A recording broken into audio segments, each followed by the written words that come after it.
बिस्मिल्लाहिर्रहमानिर्रहीम। अस्सलामु अलैकुम। उम्मीद करती हूँ आप सब खैरियत से होंगे।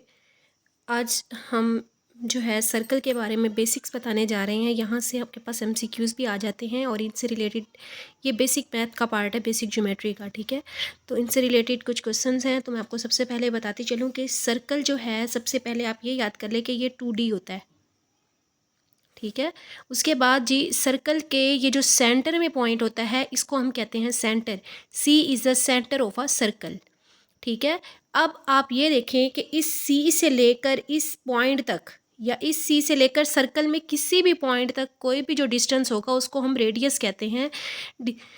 Distance from C to A, distance कहाँ से, सी से लेकर ए तक जो होगा उसको हम रेडियस का नाम देंगे। फिर हमने कहा कि ऐसी लाइन जो पास करती है सेंटर में से और टच करती है सर्कल को दो साइड्स पे, यानी कि यूं पास कर रही है, तो क्या होगी, उसको हम कहेंगे डायमीटर। ये देखिए मैंने इसमें यहाँ से बताया हुआ है ये। ठीक है, ये आपके पास रेडियस है, ये आपके पास डायमीटर है। जो दो रेडियस होते हैं उनको मिला के हम डायमीटर बनाते हैं।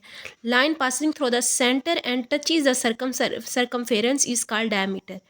डायमीटर में कितने रेडियस होते हैं, 2 रेडियस होते हैं, ये भी क्वेश्चन पूछ सकता है।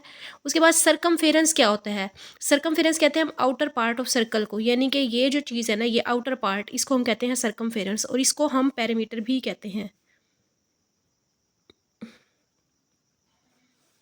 उसके बाद नेक्स्ट है ऐसी लाइन जो कि टच करती है सर्कल को 2 पॉइंट्स पे but not passing through the centre is called code. अब देखिए हमने पहले कहा डायमीटर क्या है, हमेशा सर्कल में से पास करता है, जबकि कोड क्या होता है, ये सर्कल में से पास नहीं करता, ये कोई से 2 पॉइंट को टच करता है। ठीक है, कोई से 2 पॉइंट को सर्कल के अंदर ही टच करता है, सर्कल से बाहर नहीं जाता, इसको हम कहते हैं कोड।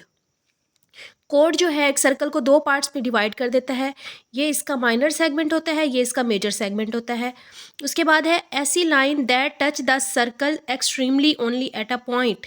कहते हैं कि ऐसी लाइन जो सर्कल को सिर्फ एक ही पॉइंट पे टच करती है बाहर से। ठीक है, एक ही पॉइंट पे टच करती है, उसको कहते हैं टेंजेंट। और ऐसी लाइन जो 2 पॉइंट्स पे टच करती है, ये जैसे ये है, ठीक है, ये बाहर से सिर्फ एक पॉइंट पे करी है और ये क्या करी है, 2 पॉइंट्स पे करी है, तो इसको हम क्या कहेंगे, सीकेंट कहते हैं। सीकेंट और टेंजेंट में कंफ्यूज नहीं होना। सीकेंट जो है टच करता है 2 जगह पे, ठीक है, इसको क्रॉस करके जा रहा है, जबकि ये सिर्फ टच करता है सिर्फ एक पॉइंट पे, तो ये टेंजेंट होता है। जो 2 पॉइंट्स पे क्रॉस करके जाता है वो सीकेंट होता है। उसके बाद a part of circumference is called as an arc. सारा हमारा सर्कमफेरेंस है, सर्कमफेरेंस से कोई सी भी छोटा सा हिस्सा ले ले, उसको हम आर्क कहते हैं। ठीक है, a line that a part of circumference is called ये। उसके बाद आपके एमसीक्यूज पूछे जाते हैं जिनमें एरिया ऑफ सर्कल कहा जाता है, फाइंड करें। आपको रेडियस दिया आता है, पाई की वैल्यू हमेशा कांस्टेंट होती है, पाई इज इक्वल्स टू 3.14, ये पाई की वैल्यू होती है। रेडियस आपको दिया होगा तो कहेंगे एरिया फाइंड करें, रेडियस नहीं दिया हो तो आपको डायमीटर दिया होगा। तो जब डायमीटर दिया होगा तो हमने कहा है कि डायमीटर किसके इक्वल होता है, 2 रेडियस के इक्वल होता है। वहाँ से हम रेडियस निकाल लेंगे और इसको सॉल्व कर लेंगे, या वो सर्कमफेरेंस या पेरीमीटर भी कहते हैं, तो हम उसमें ये फार्मूला यूज़ करेंगे 2πr/πd।